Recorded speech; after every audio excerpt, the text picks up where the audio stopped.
So welcome back to crash course of electrical engineering. ये complete series में हम JEE के लिए जो कोई भी इंपॉर्टेंट सिलेबस होता है वो सारी चीजें इन डिटेल में एक एक करके हम लोग डिस्कस करेंगे। बेसिक से लेके एडवांस तक जो कोई भी टॉपिक जेई एग्जाम में यूजुअली पूछे जाते हैं, तो कौन से भी जेई एग्जाम के लिए आप ये जो कंप्लीट सीरीज है वो रेफर कर सकते हैं। तो आज के लेक्चर में हम लोग देखेंगे बेसिक कंसेप्ट में concept of resistance, inductance, capacitance से जो कोई भी इंपॉर्टेंट क्वेश्चंस आते हैं और the various factors affecting them, और concept of current, voltage, power, energy और उसके जो यूनिट। लेकिन ये कंप्लीट सीरीज में आपको एकदम इजी से, बहुत ही आसान से क्वेश्चन ऐसे नहीं दिखाई देंगे।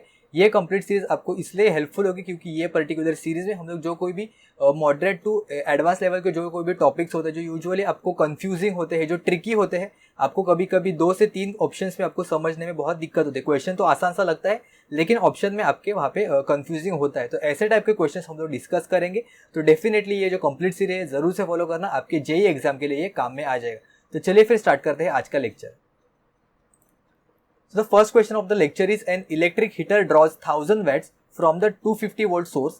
The power drawn from the 200 volt source is। तो एक जो हीटर है वो 250 वोल्ट सोर्स पे लगाने से वो 1000 वैट से वो ड्रॉ कर रहा है। तो अगर हम उसे 200 वोल्ट सोर्स से लगाएंगे तो वो कितना जो वैटेज है वो ड्रॉ करेगा। तो 1000 वैट तो वो ड्रॉ नहीं करेगा। ये सबसे पहले 1000 वैट तो वो ड्रॉ नहीं करेगा क्योंकि वोल्टेज हम लोगों ने यहाँ पे डिफर किया। ठीक है, तो पावर का यूनिट हम सभी लोगों को पता है, P इज इक्वल टू होता है V square divided by R, voltage और पावर के टर्म्स में। तो सबसे पहले हम लोग रेजिस्टर है वो फाइंड आउट करेंगे हीटर का। तो गिवन वोल्टेज के लिए R इज इक्वल टू कितना हो जाएगा, ये V square divided bye P।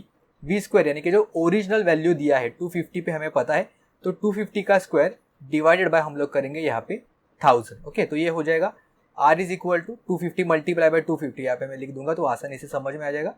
250 multiply by 250 divided by 1000। Okay, तो ये होगा 4 टाइम्स यानी कि 250 डिवाइडेड बाय 4। यहाँ पे इसका वैल्यू हम लोगों को यहाँ पे मिल जाएगा। अभी इसे सेम रेजिस्टर का वैल्यू हमें पता चल गया, ये हीटर का ये हो जाएगा 250 डिवाइडेड बाय 4 ओम्स। तो सेम हीटर अभी हम लोग 200 वोल्ट के लिए कनेक्ट कर रहे हैं। तो यहाँ पे पावर वो कितना ड्रॉ करेगा, तो इसका आंसर हमें मिलेगा, सेम फॉर्मूला यूज करेंगे, P is equal to V square divided by R। लेकिन अभी जो वोल्टेज का वैल्यू है वो चेंज होकर हो जाएगा 200, क्योंकि नया वोल्टेज 200 है और रेजिस्टर का वैल्यू है यहाँ पे 250 डिवाइडेड बाय 4। ओके, तो अगर आप ये कैलकुलेट करोगे तो आपको इसका आंसर मिलेगा 640 वैट। तो ऑप्शन जो यहाँ पे, ओके ऑप्शन चेंज हो गया, 640 वैट है, BC यहाँ पे इंटरचेंज हो गया, और जो 640 वैट है वो यहाँ पे करेक्ट ऑप्शन हो जाएगा। रेजिस्टर तो चेंज नहीं होगा, सिर्फ वोल्टेज हम लोग चेंज कर रहे हैं। तो जैसे हम लोग वोल्टेज चेंज करेंगे तो उसके अकॉर्डिंग जो पावर का वैल्यू है वो चेंज हो जाएगा। हम लोग देख सकते हैं कि वोल्टेज का वैल्यू 250 से लेके 200 मतलब कम हो गया, तो इसलिए जो वैटेज कंज्यूम है तो वो भी वैल्यू यहाँ पे कम हो जाएगा। ओके, चलते हैं अब तक नेक्स्ट क्वेश्चन की तरफ। In the network shown, if one of the 4 ohm resistances is disconnected, then the circuit is, when the circuit is active, the current flowing now will be। तो ये 4 ओम्स है, इसमें से कोई भी अगर एक रेजिस्टर हम लोगों ने एलिमिनेट कर दिया चालू सर्किट में ही, तो करंट पे उसका क्या असर हो जाएगा। यहाँ पे इन्होंने पूछा करंट इंक्रीज होगा, डिक्रीज होगा या फिर जीरो हो जाएगा, ऐसे इन लोगों ने पूछा है। तो सबसे पहले हम लोग सर्किट सॉल्व करके लेते हैं। फर्स्ट कंडीशन में जैसा ओरिजिनल कंडीशन है, तो ये दोनों पैरेलल में है, करेक्ट, 4 और 4 ओम, तो रेजिस्टर पैरेलल में, अभी कुछ भी चेंज नहीं करते।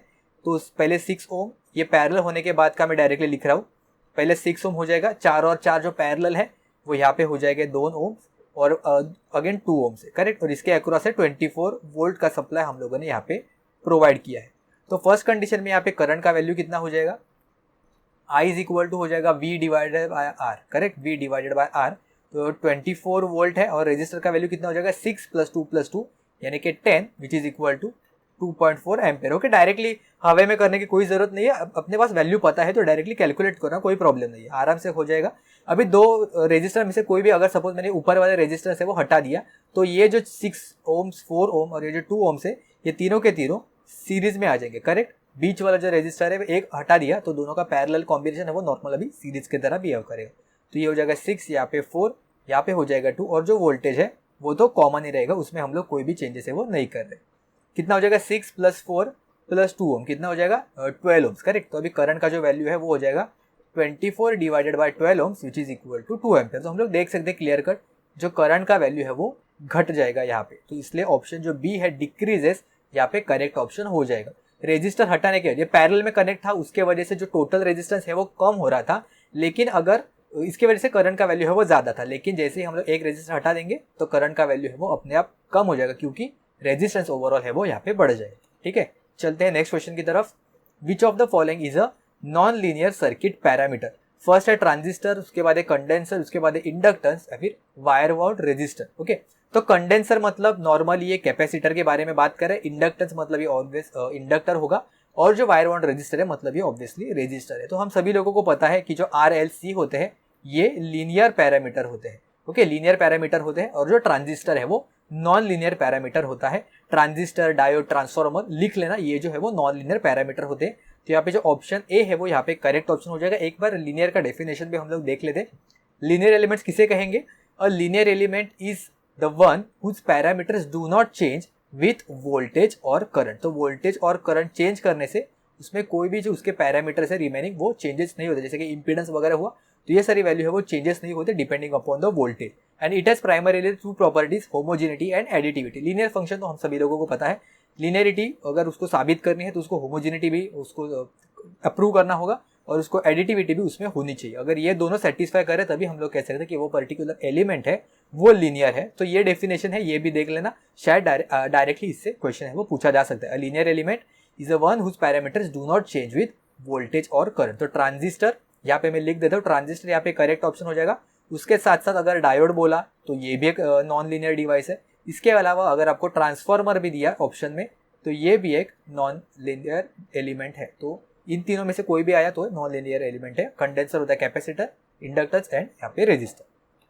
चलते हैं अपने नेक्स्ट क्वेश्चन की तरफ। अ 200 watt 200 volt lamps are connected in series across a 200 volt supply. The total power consumed by each lamp in watts will be. ठीक है, तो हम लोग जो लैंप है वो ड्रॉ कर लेते हैं। यहाँ पे सबसे पहले दो लैंप है, दो लैंप है वो सीरीज में कनेक्ट किया है, अक्रॉस 200 वोल्ट का सप्लाई दिया है। करेक्ट, 200 वोल्ट का सप्लाई है।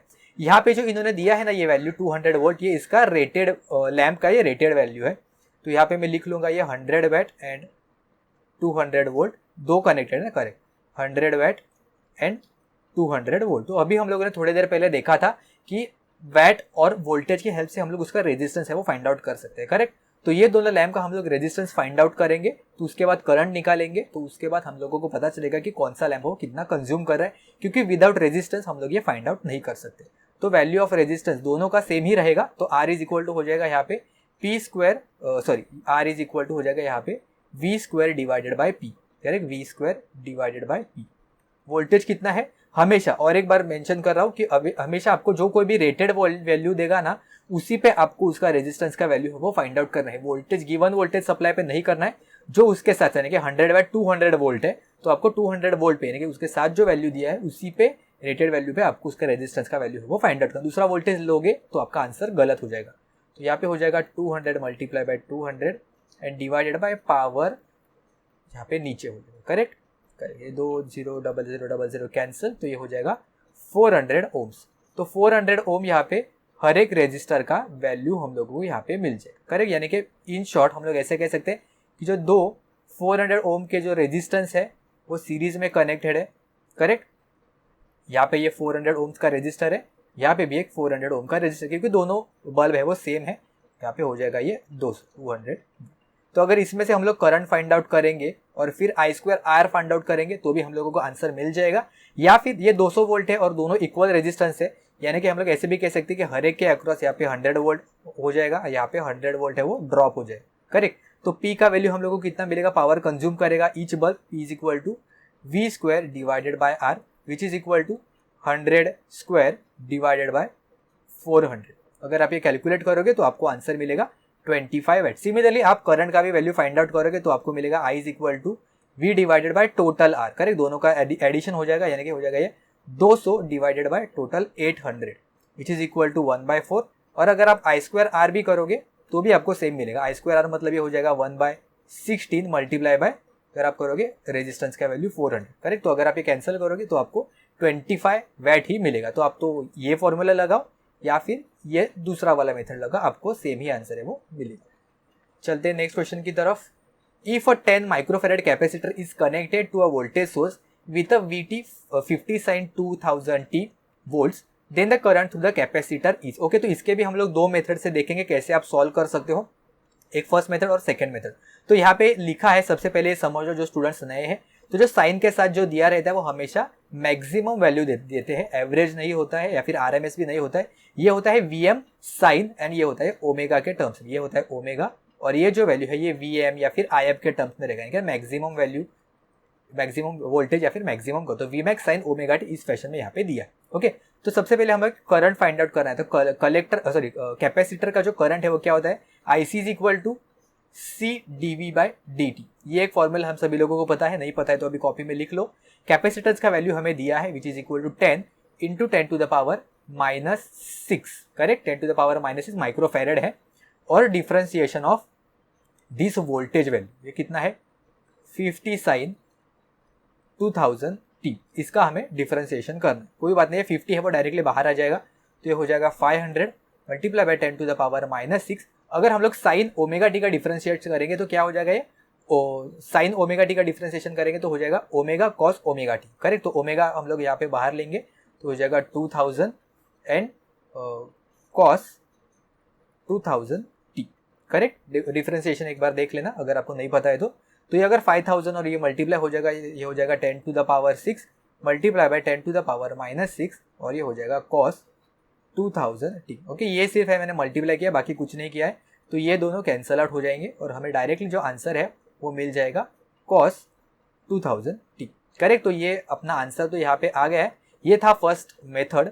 सेकेंड मेथड आप ऐसे भी कर सकते हो, करंट क्या होता है IC is equal to voltage divided by XC भी हम लोग कर सकते हैं, करेक्ट। एक्सी क्या होता है 1 अपॉन जे ओमेगा सी, करेक्ट, एक्सी होता है 1 अपॉन जे ओमेगा सी, तो मैं ऐसे भी लिख सकता हूँ 1 divided by J omega C which is equal to V J omega C, correct. तो जे एंगल के लिए हम लोग यूज कर सकते हैं, तो वोल्टेज कितना दिया है यहाँ पे 50 साइन 2000 टी, ओमेगा का वैल्यू कितना है 2000 है, मतलब मल्टीप्लाई करूंगा मैं 2000 से, ये मैं यहाँ पे अलग लिख ला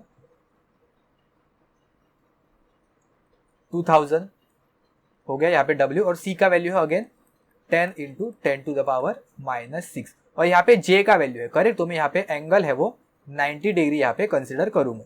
तो ये 2000 अगर आप देखोगे तो इसका आंसर फाइनली ये सब कैंसिल आउट हो जाएगा एक साथ ही ये सारी चीजें, और हमें आंसर मिलेगा sine 2000 T at an angle 90 degree. मतलब अगर हम लोग इसको करंट है, हम सभी लोगों को पता है कि जो कलेक्टर में करंट, कैपेसिटर में जो करंट होता है वो वोल्टेज से लीड करता है, तो इसके वजह से अगर 90 डिग्री हम इसे ऐड करेंगे तो हमें मिलेगा यहाँ पे कॉस 2000 टी। ओके, तो दोनों मेथड से आप जा सकते हो, जो आपको इजी लगेगा, जो आपको एग्जाम में क्लिक करेगा उससे आप सॉल्व कर सकते हो। नेक्स्ट क्वेश्चन है, in a pure inductive circuit if the supply frequency is reduce to half the current will be, तो एक प्योर इंडक्टिव सर्किट है, उसमें फ्रीक्वेंसी अगर आधा कर दिया तो करंट पे उसका क्या असर हो जाएगा। तो सर्किट डायग्राम हम लोग ड्रॉ करेंगे तो आसानी से समझ में आ जाएगा। एक वोल्टेज सोर्स लेंगे और एक सिंपल प्योर इंडक्टर लेंगे, करेक्ट, इंडक्टर का वैल्यू हो जाएगा यहाँ पे L, वोल्टेज का मैं वैल्यू कंसिडर करूंगा Vm साइन ओमेगा टी, जहाँ पे फ्रीक्वेंसी है यहाँ पे ओमेगा, करेक्ट। यहाँ पे हमें करंट का वैल्यू है वो फाइंड आउट करना है, जिसका वैल्यू हो जाएगा यहाँ पे I। तो फर्स्ट कंडीशन के लिए अपनी जो फ्रीक्वेंसी है वो मैं ओमेगा कंसिडर करूंगा, यहाँ पे अपना आंसर क्या हो जाएगा, करंट का वैल्यू जो इंडक्टर करंट है वो हो जाएगा V डिवाइडेड बाय होता है ये XL, करेक्ट, यानी कि इंडक्टिव रिएक्टेंस, तो ये हो जाएगा Vm sine omega T divided by XL का वैल्यू कितना होता है, XL is equal to nothing but the omega L, तो ये हो जाएगा यहाँ पे omega L, correct. Second condition में अभी जो फ्रीक्वेंसी है वो हाफ हो जाएगा, यानी कि मैं कंसिडर करूंगा ओमेगा डिवाइडेड बाय 2, तो अभी जो IL न्यू का वैल्यू हम लोगों को मिलेगा वो सेम रहेगा V डिवाइडेड बाय XL, लेकिन अभी जो फ्रीक्वेंसी रहेगा वो चेंज हो जाएगा यहाँ पे Vm sine omega by 2t divided by ये होगा यहाँ पे ओमेगा बाय 2L। ओके, तो ये जो 2 है ये ऊपर चला जाएगा और यहाँ पे हो जाएगा ये Vm sine omega by 2t divided by L। अगर हम लोग इसका मैग्नीट्यूड ही सिर्फ कंसिडर करेंगे, Vm साइन ओमेगा टी अगर हम लोग हटा देंगे यहाँ पे, तो हमें समझ में आ जाएगा कि जो करंट है वो यहाँ पे 2 टाइम्स है वो हो गए, तो यहाँ पे ऑप्शन जो बी है वो यहाँ पे करेक्ट ऑप्शन हो जाएगा, current will B double. Okay, यहाँ पे सिर्फ मैग्नीट्यूड कंसिडर करना, साइन ओमेगा टी है वो हटा रहे हैं क्योंकि साइन हम लोग नहीं कंसिडर करेंगे, वहाँ पे सिर्फ V डिवाइडेड बाय XL, या फिर सिर्फ अगर हम लोग मैग्नीट्यूड कंसिडर करेंगे तो V डिवाइडेड बाय XL, और यहाँ पे भी हो जाएगा 2V डिवाइडेड बाय XL। तो ये आप देख सकते हैं जो करंट है वो यहाँ पे 2 टाइम्स हो जाएगा। चलते हैं नेक्स्ट क्वेश्चन की तरफ।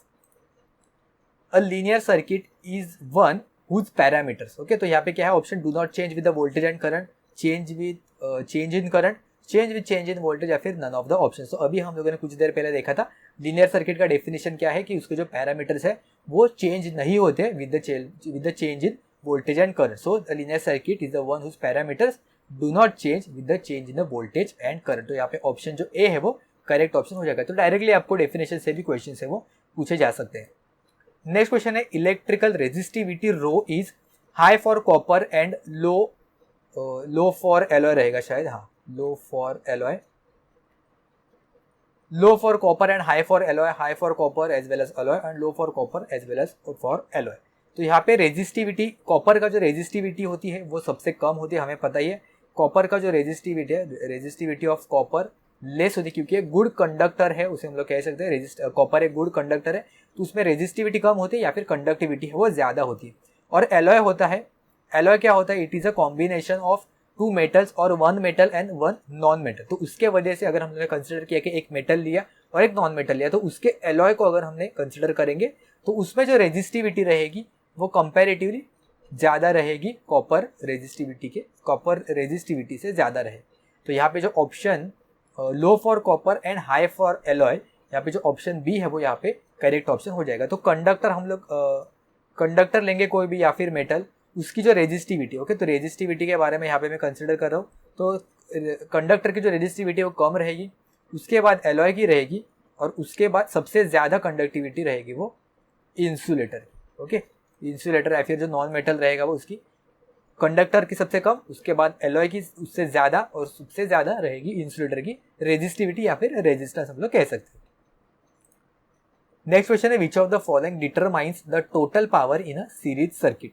तो टोटल पावर सीरीज सर्किट में हम लोग किससे डिनोट कर सकते हैं, source voltage times the current, total voltage applied to the circuit, current flowing through the switch and average of the wattage consumed by the each resistor। okay, determine the total power पूछा है, तो total voltage applied to the circuit, तो ये तो voltage के बारे में बता रहा है, current flowing through the switch, तो ये तो स्विच के बारे में बता रहा है, and average of the wattage consume by the register. तो आप यहाँ पे कंफ्यूज हो सकते हो या तो ऑप्शन ए में या फिर ऑप्शन डी में, लेकिन आपको यहाँ पे कहीं पे भी सर्किट दिया नहीं है और इन्होंने स्पेसिफिकली कहा है कि average of the wattage consume by the each resistor. तो एक पर्टिकुलर सर्किट में इन्होंने सिर्फ सीरीज सर्किट कहा है, तो सीरीज सर्किट में रेजिस्टर के साथ साथ और भी कुछ डिवाइसेस होते हैं जहाँ पे पावर है वो कंज्यूम हो सकती है। तो सिर्फ रेजिस्टर के अक्रॉस कितना पावर डिसिपेट होता है ये हम लोग फाइंड आउट करने से टोटल पावर उसमें सर्किट में कितनी है हम लोग फाइंड आउट नहीं कर सकते, लेकिन सोर्स वोल्टेज मल्टीप्लाई बाय वो पर्टिकुलर सीरीज में कितना करंट है अगर हम लोगों ने फाइंड आउट किया।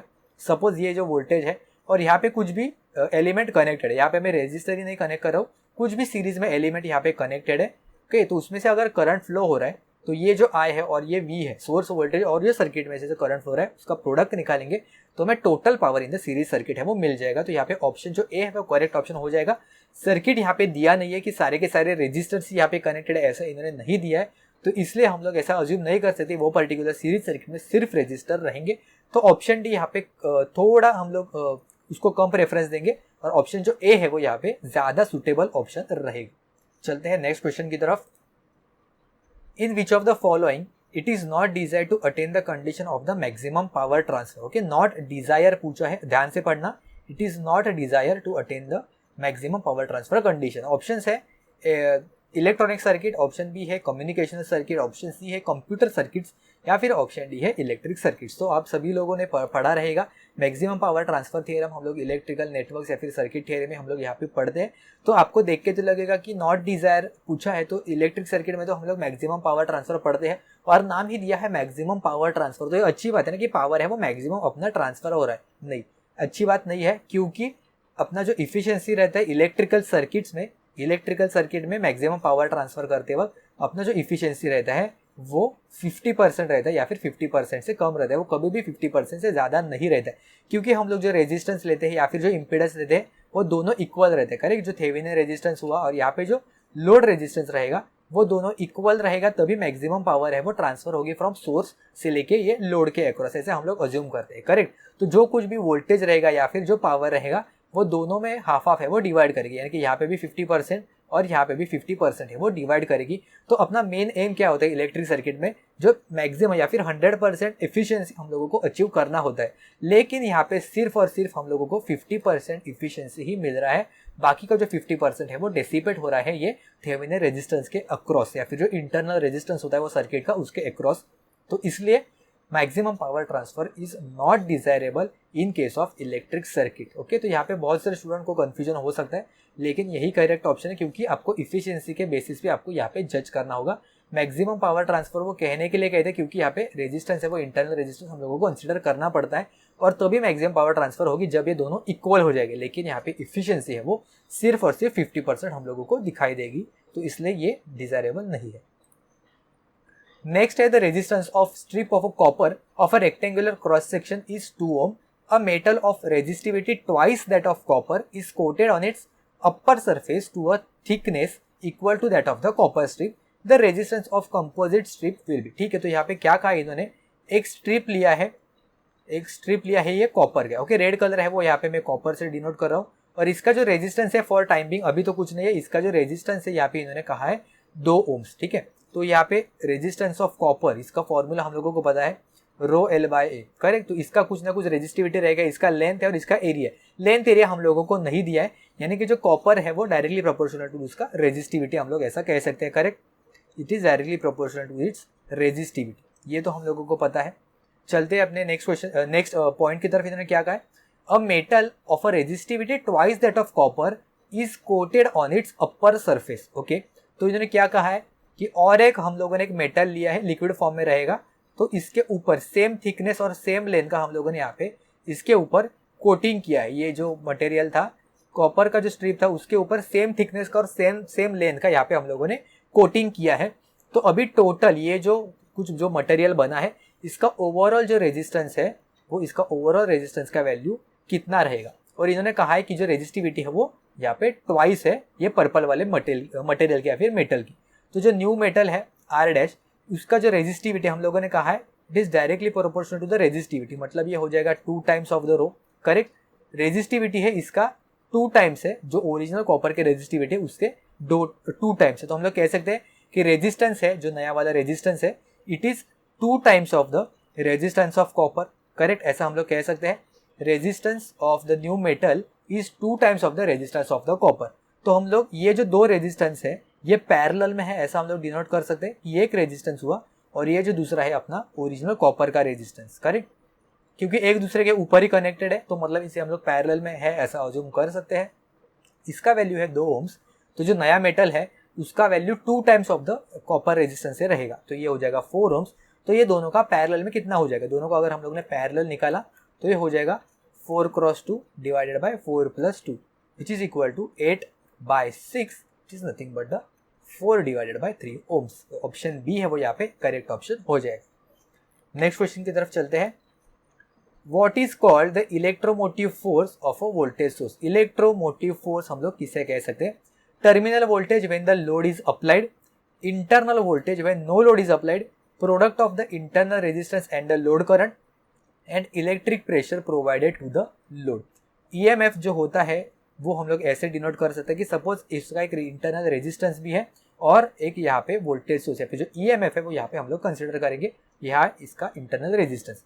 तो जब यहाँ पे कोई भी लोड कनेक्टेड नहीं है तो टर्मिनल पे जो हम लोगों को वोल्टेज मिलेगा it is nothing but the EMF, correct. यहाँ पे अगर हम लोगों ने जैसे ही कुछ ना कुछ अगर रेजिस्टेंस कनेक्ट करेंगे तो इसके अक्रॉस ड्रॉप होगा करंट फ्लो होने की वजह से, तो सेम EMF वो हम लोगों को यहाँ पे नहीं मिलेगा। तो जो अगर लोड अप्लाई किया तो टर्मिनल वोल्टेज पे जो वोल्टेज मिलेगा वो सेम EMF के इक्वल नहीं रहेगा।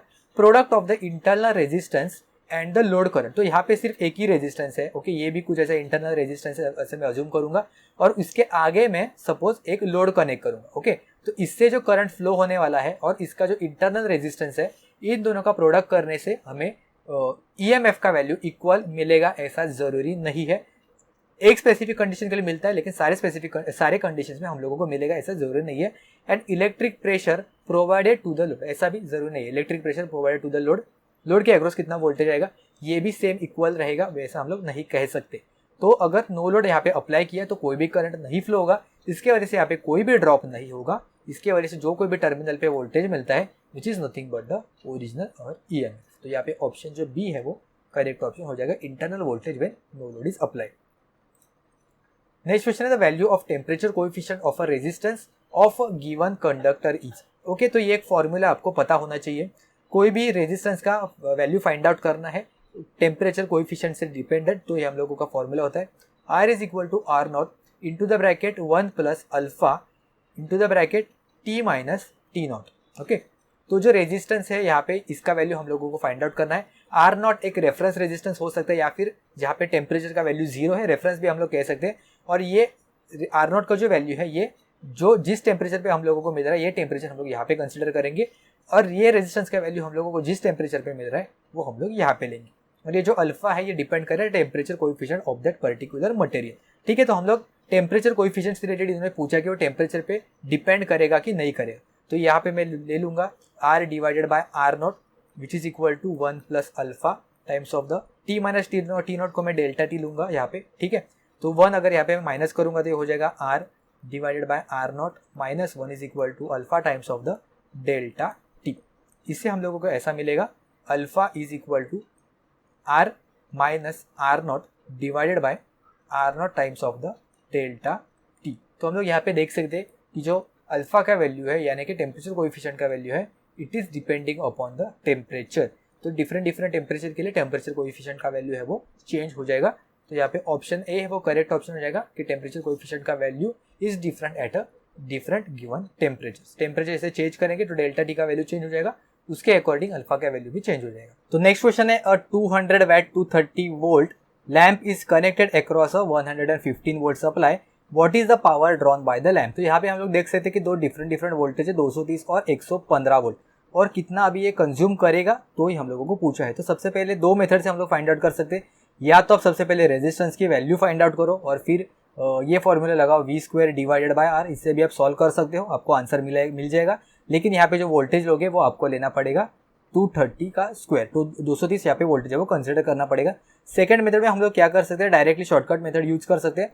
देखो रेजिस्टेंस का वैल्यू तो चेंज नहीं होने वाला है, करेक्ट, तो P का वैल्यू कितना रहेगा हमें तो पता ही है, P is equal to V² divided by R, और फर्स्ट कंडीशन है यहाँ पे 230 square divided by R। Okay, यहाँ पे मैं वैटेज है वो कंसिडर नहीं करूंगा, लेकिन यहाँ पे अभी सेकंड कंडीशन में क्या हो जाएगा, ये P1 का वैल्यू में होगा जाएगा, P2 का वैल्यू कितना हो जाएगा, वोल्टेज का वैल्यू है वो हो जाएगा half times of the V², क्योंकि जो 115 है वो 230 का हाफ है, एंड डिवाइडेड बाय रेजिस्टेंस का वैल्यू है वो सेम एज इट इज रहेगा, तो ये हो जाएगा यहाँ पे 1/4 times of the V² divided by R, correct. और यही V का वैल्यू है यहाँ पे हम लोगों ने ऊपर लिया है, तो मैं ऐसे भी कह सकता हूँ it is 1/4 times of the P1, P2 is 1/4 times of the P1। तो P1 का वैल्यू कितना है, यानी कि स्टार्टिंग में 200 वाट यहाँ पे कंज्यूम कर रहा था, तो अभी P2 में यहाँ पे वोल्टेज का हाफ करने से जो पावर कंज्यूम करेगा वो 1/4 टाइम्स हो जाएगा।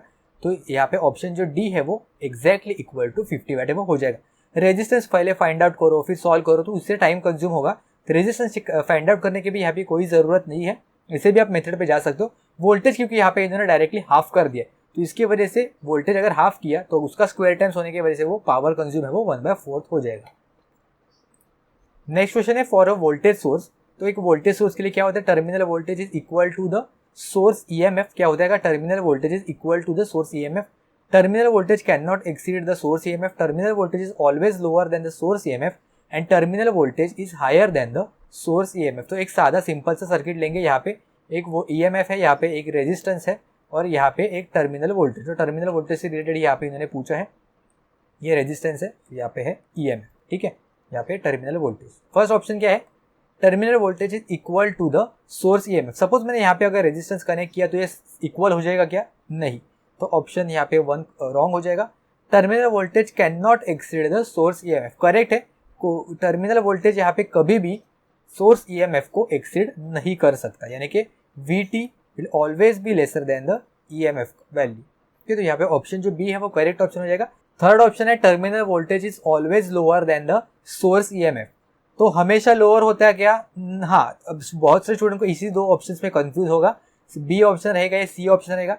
Terminal voltage is always lower than the source EMF, नहीं, हमेशा वो उससे लोअर नहीं रहेगा। अगर सपोज यहाँ पे हम लोगों ने कोई भी लोड नहीं कनेक्ट किया है, यानी कि इसी सर्किट में अगर यहाँ पे कोई भी नो लोड कंडीशन है तो जो टर्मिनल वोल्टेज है वो इक्वल टू ईएमएफ हो जाएगा। करेक्ट, तो हम लोग इस कंडीशन में नहीं कह सकते कि जो टर्मिनल वोल्टेज है वो ऑलवेज लोअर रहेगा, तो वो इक्वल भी हो सकता है, यानी कि ए या फिर सी में से कोई भी ऑप्शन है वो हो सकता है, यानी कि इक्वल हो सकता है या फिर उससे लोअर भी हो सकता है। तो सिर्फ लोअर या फिर सिर्फ इक्वल होगा ऐसा हम लोग नहीं कह सकते।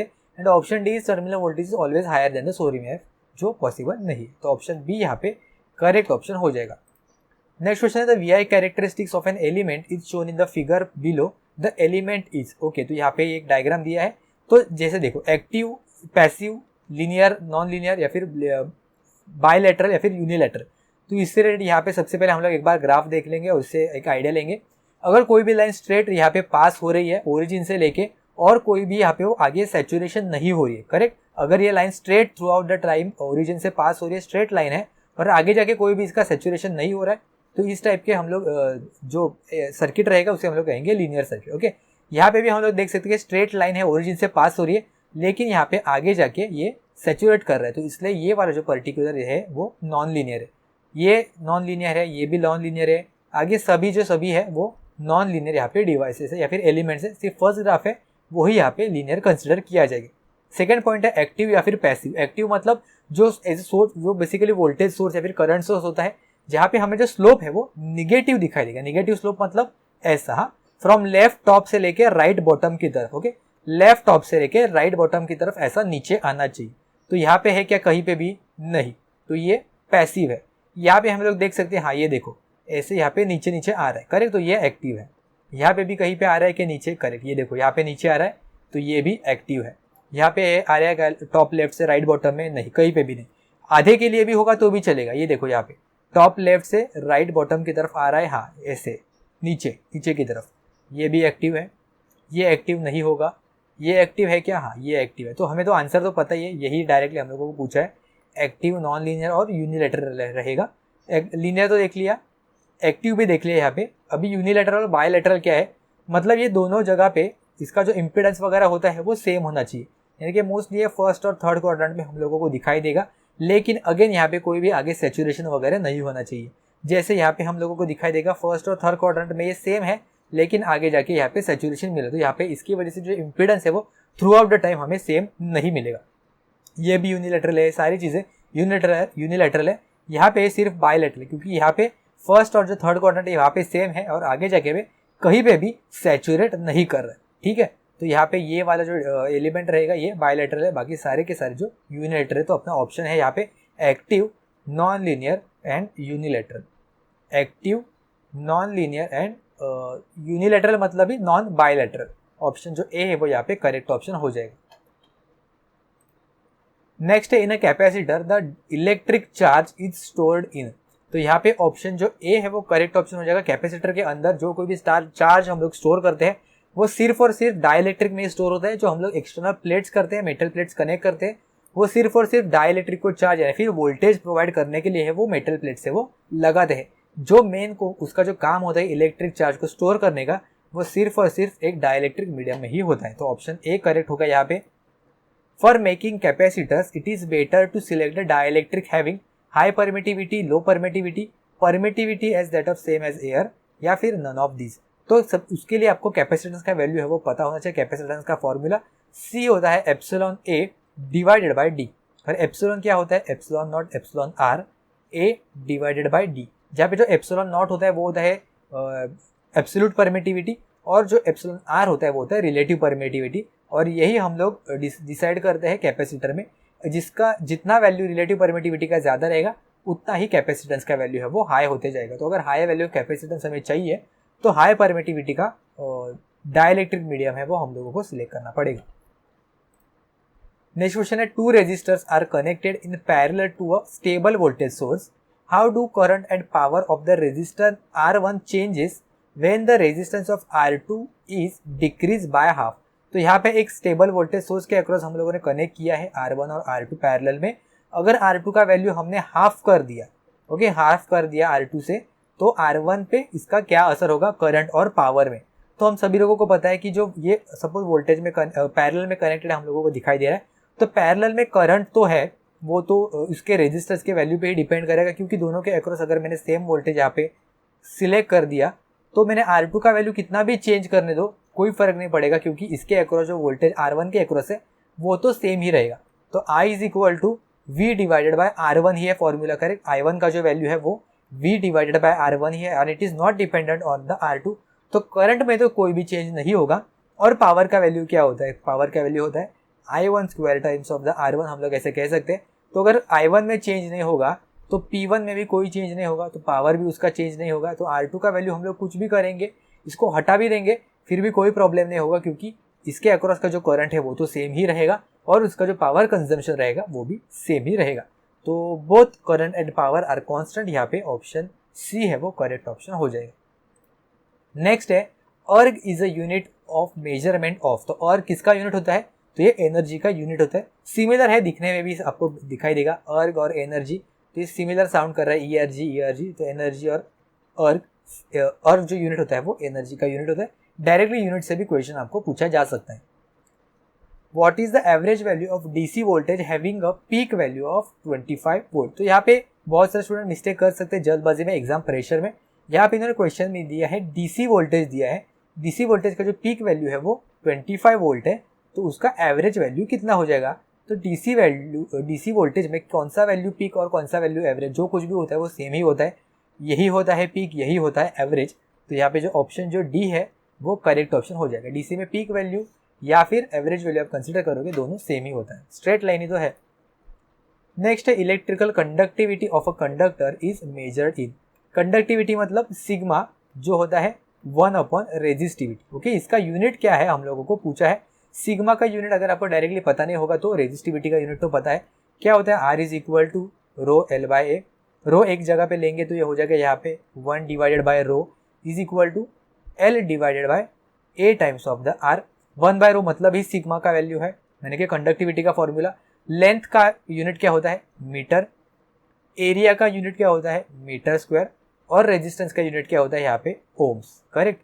और यहाँ पे मैं ऐसे कह सकता हूँ ये मीटर से 1 मीटर कैंसल आउट होगा, तो ये मतलब हो जाएगा 1 ओम मीटर, ये हो जाएगा 1 ओम मीटर। और 1 ओम ये उसको हम लोग कह सकते हैं सीमेंस, या फिर ओम इनवर्स है उसे हम लोग कह सकते हैं सीमेंस। ओके, ओम इनवर्स या फिर इसे हम लोग कहेंगे सीमेंस पर मीटर। ओके, सीमेंस पर मीटर। ऑप्शन जो सी है, ऑप्शन जो बी है, जो बी सी जो कुछ भी है यहाँ पे करेक्ट ऑप्शन हो जाएगा। नेक्स्ट क्वेश्चन है determine the capacitive susceptance in siemens of a circuit if the capacitance of a circuit is 0.08 millifarad and supplied with 50 hertz frequency. क्या फाइंड आउट करना है, कैपेसिटिव ससेप्टेंस इन सीमेंस। तो capacitive susceptance क्या होता है, susceptance basically क्या होता है जिन लोगों को पता नहीं है, it is a reciprocal of reactance. Reactance तो सभी लोगों को पता है, एक्स से हम लोग डिनोट करते हैं, और 1/x करेंगे तो ये हम लोगों को मिलेगा ससेप्टेंस, जिसका यूनिट सीमेंस ही होता है। सिमिलरली कंडक्टेंस और एडमिटेंस भी हम लोग यहाँ पे देख सकते हैं। तो बेसिकली हम लोगों को फाइंड आउट करना है B is equal to 1 divided by XC। Okay, XC का वैल्यू कितना होता है, XC जो होता है 1 डिवाइडेड बाय ओमेगा C, यानी कि हो जाएगा 1 डिवाइडेड बाय ओमेगा C। तो B का वैल्यू हम लोगों को मिलेगा B is equal to omega C। Omega का वैल्यू कितना है 2πf होता है, 2πf times of the C which is equal to 2π into ये हो जाएगा 50 multiply by 0.08 into 10 to the power -3। तो अगर आप ये कैलकुलेट करोगे तो आप कुछ ना कुछ एक आंसर मिलेगा।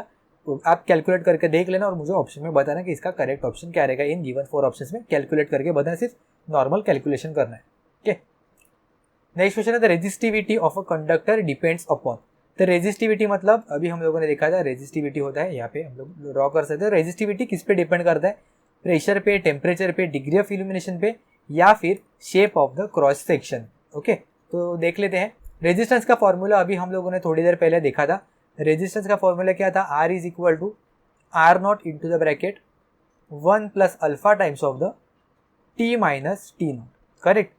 तो इसी को रेजिस्टेंस है, और हम लोगों को पता है कि resistance is directly proportional to the resistivity या फिर स्पेसिफिक रेजिस्टेंस। तो यही फॉर्मूला हम लोग रेजिस्टिविटी के टर्म्स में भी लिख सकते हैं ना, 1 plus alpha bracket T minus T not. Resistance के जगह पे सिर्फ मैंने रेजिस्टिविटी कंसिडर किया, तो दोनों फॉर्मूला हम लोग यूज कर सकते हैं।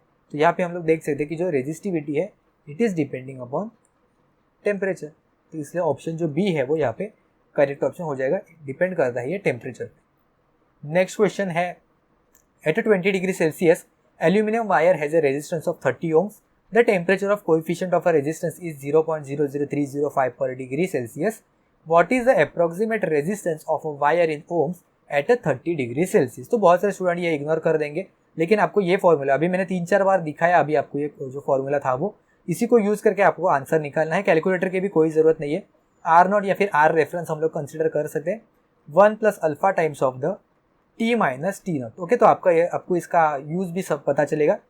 सबसे पहले गिवन क्या दिया है, 20 डिग्री सेल्सियस पे हमें 30 ओम्स मिल रहा है। ओके, तो मतलब जो वैल्यू पता है, तो आर नॉट का वैल्यू यहाँ पे मैं लिख लूँगा, ये हो जाएगा 30 ohms into the bracket 1 + alpha का वैल्यू कितना दिया है, ये वाला। ओके, 0.00305। ओके, न्यू टेम्परेचर का वैल्यू कितना है, 30 डिग्री सेल्सियस पे कितना रहेगा, और ओरिजिनल वैल्यू है इसका 20, यानी कि 30 माइनस में 20 करूँगा तो ये हो जाएगा total 10।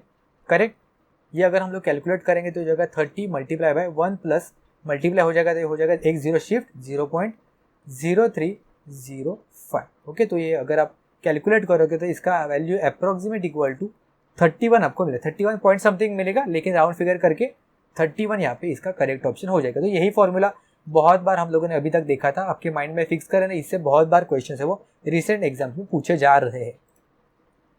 What will be the equivalent inductance in a millihenry for a circuit given below? Okay, circuit given दिया नहीं है, ड्रॉ करना भूल गया यहाँ पे, ऐसा कुछ सर्किट दिया था आपको, यहाँ पे मैं ड्रॉ कर देता हूँ, और 2 टर्मिनल्स के बीच में यहाँ पे इन्होंने पूछा है, इसके आगे कनेक्ट कर दिया और एक इंडक्टेंस, यहाँ पे है इसका वैल्यू A, यहाँ पे है इसका वैल्यू B, यहाँ पे दिया था 20, यहाँ पे दिया था 30 मिली हेनरी में है सब, 20, यहाँ पे 30, यहाँ पे है 50 और यहाँ पे है 40 मिली हेनरी। तो इसका आंसर क्या होगा, ऐसे उन्होंने पूछा। तो बहुत सारे स्टूडेंट को माइंड में आ जाएगा कि ये स्टार की तरह दिख रहा है, तो सबसे पहले हम लोग स्टार को डेल्टा में कन्वर्ट करेंगे, फिर ये डेल्टा को सॉल्व करेंगे और उसके बाद में 40 ओम से वो 40 मिली है वो ऐड करेंगे, तो इन दोनों के बीच में हमें इंडक्टेंस का वैल्यू है वो दिखाई देगा। नहीं, ऐसे एग्जाम है जहाँ पे कैलकुलेटर वगैरह अलाउड नहीं होगा। एक बात समझना, जहाँ पे कैलकुलेशन आपको कॉम्प्लिकेटेड दिख रहा है ना, वहाँ पे कुछ ना कुछ एक जरूर कैच रहेगा, आपको वो शायद समझ में नहीं आ रहा है। कैच क्या है अभी हम लोग देखते हैं। यहाँ पे देखो, यहाँ पे ए वैल्यू है, तो यहाँ पे भी इसका वैल्यू मैं ए कंसिडर कर सकता हूँ। करेक्ट, ये भी ए पॉइंट है, यहाँ पे भी ए पॉइंट है, मतलब ये भी ए है, ये भी ए है, ये भी ए है, और ये भी यहाँ पे ए है। तो बेसिकली हम लोगों को ए और बी के बीच में कितना इंडक्टेंस रहेगा यही पूछा है, तो सिर्फ यहाँ पे ऑप्शन जो ए है वो करेक्ट ऑप्शन हो जाएगा, 40 मिली हेनरी। कितने आसानी से है, सिर्फ आपको देखना पड़ेगा। ये जो सारी चीज़ें हैं ये सिर्फ एक शॉर्ट सर्किट लाइन से हम लोग रिप्लेस कर सकते हैं। ये देखो ना, यहाँ से बीच में नीचे वाले लाइन पे तो कुछ भी कनेक्टेड नहीं है, मतलब ये जो सर्किट है कंप्लीट का कंप्लीट, ये हम लोग एक सिंपल शॉर्ट सर्किट लाइन से रिप्लेस कर सकते हैं और सिर्फ एक इंडक्टेंस यहाँ पे कनेक्टेड है, ऐसा सर्किट हो जाए। ओके, तो आई होप आपको ये सारी चीज़ समझ में आ गई होंगी। सिमिलर रेजिस्टर कैपेसिटर में भी ऐसे बहुत सारे क्वेश्चन जनरेट होते हैं, इस पर जरूर से ध्यान देना। आज का अगर वीडियो हेल्पफुल लगा हो तो ज़रूर से एक लाइक कर देना, ताकि हम लोग जल्द से जल्द नेक्स्ट जो पार्ट है वो अपलोड करेंगे। वीडियो अगर हेल्पफुल लगा हो तो आपके दोस्तों के साथ भी ज़रूर से शेयर कर देना, और चैनल को सब्सक्राइब करना मत भूलना, ऐसे ही अपकमिंग आने वाले वीडियोज़ के लिए। अगर आपको कुछ भी डाउट है, इससे रिलेटेड कुछ भी समझ में नहीं आ रहा है, तो आप नीचे कमेंट्स में पूछ सकते हो, या फिर अपना टेलीग्राम का ग्रुप है वो भी आप ज्वाइन कर सकते हो, आपको जो डिस्क्रिप्शन बॉक्स में इसका लिंक है वो मिल जाएगा। तो ठीक है, हम लोग मिलते हैं फिर नेक्स्ट वीडियो में किसी और टॉपिक के साथ।